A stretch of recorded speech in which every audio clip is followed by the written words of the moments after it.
Donald Duck had always been known for his short temper, his wild adventures, and his endless love for Daisy. But there was one thing that topped them all: his obsession with food. From the fluffiest pancakes to the crispiest fried chicken, Donald was a self-proclaimed foodie, always on the hunt for his next unforgettable bite. One rainy afternoon, while rummaging through his garage for some cooking utensils, Donald stumbled upon a half-finished invention he had abandoned weeks ago. It was a bizarre combination of a toaster, a washing machine, and a whisk, all bound together with colorful wires and a generous amount of duct tape. On a whim and a hungry stomach, Donald gave the contraption one final adjustment, slapped a shiny red button marked "Do Not Press," and voila! The time-traveling kitchen was born. A feast through history. Zap! Whoosh! Clang!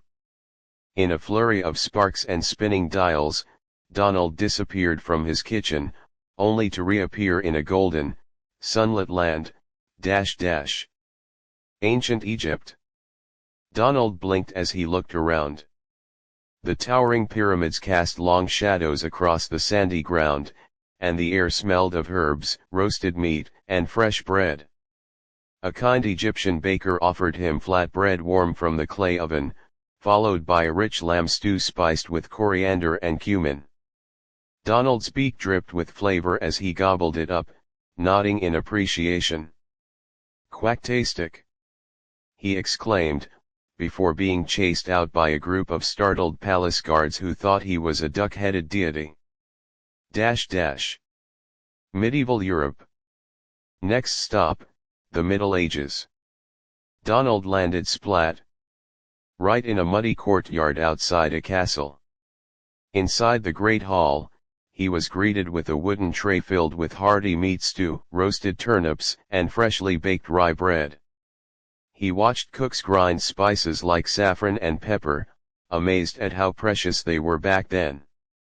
A knight in shining armor offered Donald a goblet of honey mead. Donald took one sip and hiccuped fire. "Needs less zing," he squeaked.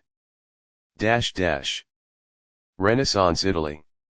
Suddenly, Donald was in Florence, surrounded by art, music, and mouth-watering smells. Italian chefs were busy cooking pasta with tomato sauce, parmesan-topped eggplant, and a sweet, creamy dessert called zabaione. Donald stuffed his face with delight. "Mamma mia!" he shouted, licking tomato sauce off his feathers. He even tried his hand at making noodles but ended up tangled in pasta like a spaghetti mummy. Culinary evolution.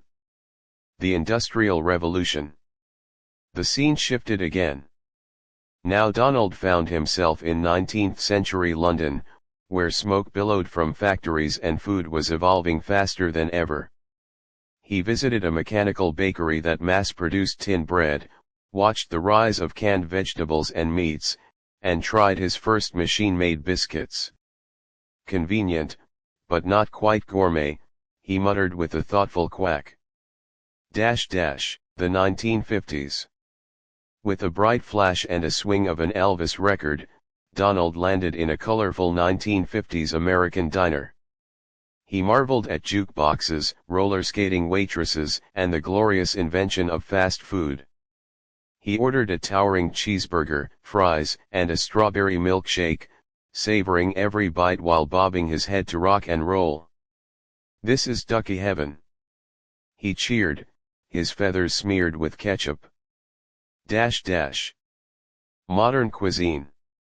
Finally, Donald zipped into the present day and straight into a trendy restaurant where chefs wore goggles and used liquid nitrogen. He tried molecular gastronomy, eating caviar made of mango juice, edible foam, and smoked beetroot air. He also sampled fusion dishes blending Asian and Latin flavors in colorful, artistic plates. Donald's eyes spun. "It's tasty.